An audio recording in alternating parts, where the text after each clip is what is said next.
Hello दोस्तों, तो कैसे हैं आप सब सारे के सारे। उम्मीद करते हैं आप सभी अच्छे होंगे। जैसा कि हमारा सेल टॉपिक कंप्लीट हो गया था, तो उसके कुछ चलिए PYQ करते हैं। चलिए तो स्टार्ट करते हैं। इसी तरह पहला क्वेश्चन है हमारा, एक कोशिकीय जीवों के संदर्भ में सही कथन चुनिए। तो एक कोशिकीय जीवों के संदर्भ में सही कथन,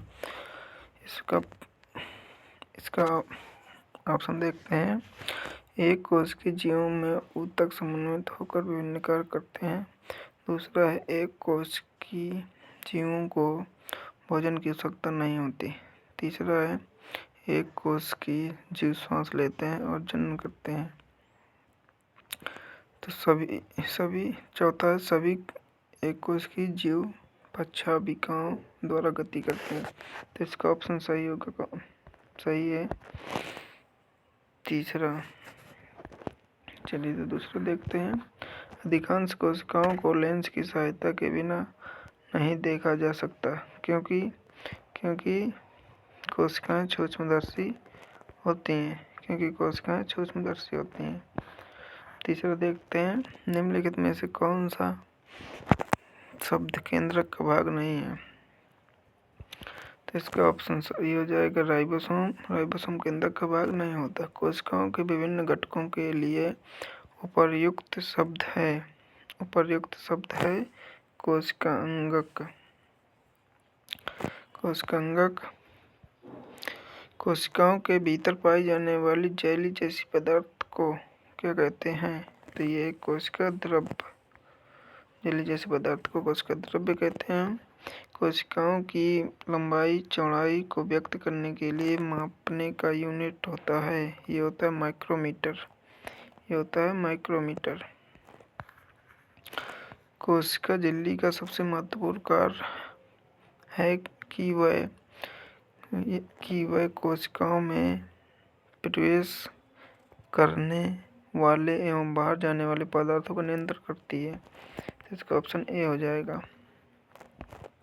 चलिए अगला देखते हैं। निम्नलिखित सूचीबद्ध किए गए कोशिका के भागों में एक उस भाग का नाम बताइए जो पादप कोशिका, प्राणी कोशिका और जीवाणु कोशिका तीनों में पाया जाता है।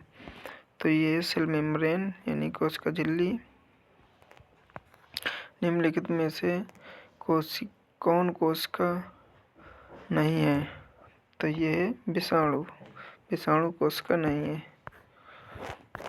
अगला देखते हैं क्वेश्चन नंबर 10 है, कपोल कोशिकाओं में नहीं होता है। तो किन में नहीं होता, लवण में नहीं होता।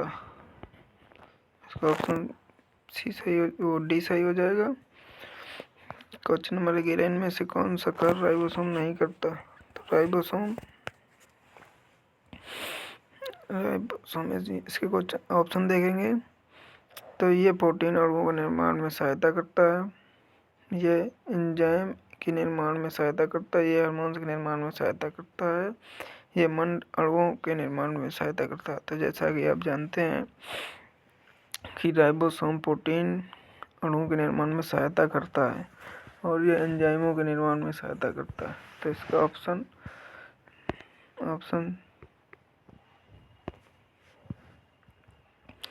तीसरा और चौथा गलत है, जो कि हमारा ऑप्शन सी हो जाएगा। अगला देखते हैं, कोशिकांग कोशिका के अंदर विषैले पदार्थ एवं आवृत्ति को आविष रहित करने में मुख्य भूमिका निभाता है कौन। तो ये है चिकनी अद्रव्य जालिका। इसका ऑप्शन सी हो जाएगा, चिकनी अद्रव्य जालिका। ठीक है दोस्तों, अगला देखते हैं, कोशिका झिल्ली निर्माण के लिए आवश्यक प्रोटीनों एवं लिपिड का उत्पादन निम्नलिखित द्वारा किया जाता है। तो ये रुक्ष अंतःद्रव्य जालिका के द्वारा। क्वेश्चन नंबर 14 है, कोशिका अंग जो सरल शर्करा को जटिल शर्करा में बदलने में शामिल है। तो ये है कोशिकांग कौन सा कोशिकांग है जो सरल शर्करा को जटिल शर्करा में बदलने के शामिल है? तो वो हमारा गाल्जी उपकरण। चौथा है वो 15 नंबर का क्वेश्चन है, सिल्वर नाइट्रेट का घोल किसी एक के अध्ययन में इस्तेमाल किया जाता है, किसके? तो ये है गाल्जी उपकरण के अध्ययन में। प्रोकैरियोटिक कोशिकाओं में दिखने वाला एकमात्र कोशिकांग कौन सा है? तो ये है हमारा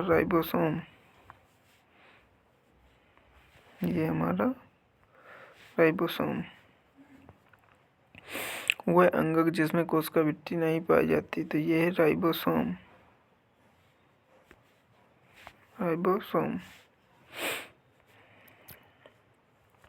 अगला देखते हैं, निम्नलिखित में से किसके चारों ओर एकल झिल्ली का आवरण होता है? तो ये हमारी रसदानी जिसे कहते हैं वैक्यूल, जिसको वैक्यूल कहते हैं। अगला देखते हैं,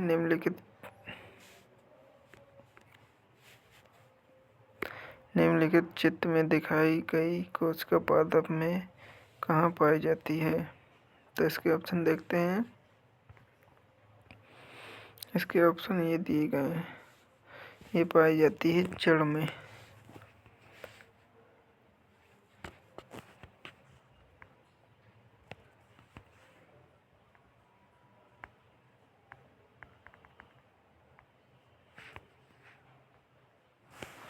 ये पाई जाती है जड़ में। कोशिका झिल्ली निर्माण के लिए आवश्यक प्रोटीनों एवं लिपिड का उत्पादन निम्नलिखित द्वारा किया जाता है। किनके द्वारा? तो ये रुच अंतःद्रव्यी जैविका के द्वारा। अगला देखते हैं, प्रोकैरियोटिक का अपरिभाषित केंद्रक क्षेत्र कहलाता है, उसे कहते हैं केंद्राभ। सिल्वर नाइट्रेट का घोल किसके अध्ययन में किया जाता है? तभी ये हो चुका क्वेश्चन, गाल्जी उपकरण के अध्ययन में किया जाता है। कोशिकांग को सरल शर्करा को जटिल शर्करा में बदलने के शामिल होता है, तो ये अंतःद्रव्यी जैविका।